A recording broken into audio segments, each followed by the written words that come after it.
ప్రముఖ journalist MLC చింతపండు Naveen Kumar alias Teenmar Mallanna ఇటీవల తెలంగాణ జాగృతి వ్యవస్థాపకురాలు బీఆర్ఎస్ ఎమ్మెల్సీ కల్వకుంట్ల కవితను ఉద్దేశించి చేసిన వ్యాఖ్యలు తీవ్ర వివాదాస్పదమైన విషయం తెలిసిందే.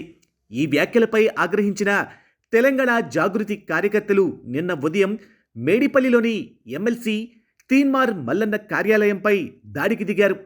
కవిత చేస్తున్న బీసీ ఉద్యమాన్ని మల్లన్న తప్పుబడుతూ వ్యాఖ్యలు చేశారని వారు ఆగ్రహం వ్యక్తం చేశారు. కార్యాలయంలో ఫర్నిచర్, కిటికీ అద్దాలను ధ్వంసం చేశారు. ఇరు వర్గాల మధ్య ఘర్షణ, తోపులాట కూడా జరిగింది. ఈ క్రమంలోనే ఆందోళనకారులకు అడ్డుకునేందుకు తీన్మార్ మల్లన్న గన్మ్యాన్ గాల్లోకి 6 రౌండ్లు కాల్పులు జరిపినట్లు సమాచారం. ఈ ఘటనలో జాగృతి కార్యకర్త సాయికి బుల్లెట్ గాయాలయ్యాయి.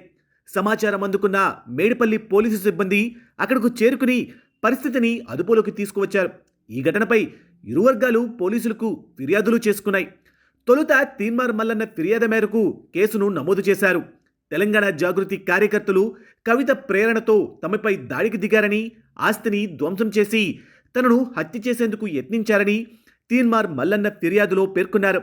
దీనిపై ఐపీసీ 147, 148, 452, 307, 427, 506, 353, రెడ్ విత్ 149, 109 సెక్షన్లతో పాటు బిఎన్ఎస్ సెక్షన్ల కింద కేసును నమోదు చేశారు. మరోవైపు జాగృతి కార్యకర్త లింగమయ్య అలియాస్ అశోక్ యాదవ్ ఫిర్యాదు మేరకు తీన్మార్ మల్లన్నపై కూడా కేసు నమోదయ్యింది.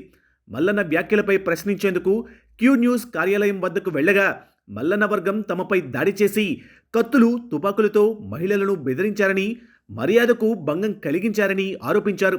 దీనిపై 354B, 307, 506, 147, 148 ఆర్మ్స్ యాక్ట్ 25, 27 సెక్షన్ల కింద కేసు నమోదు చేసి విచారణ జరుపుతున్నారు.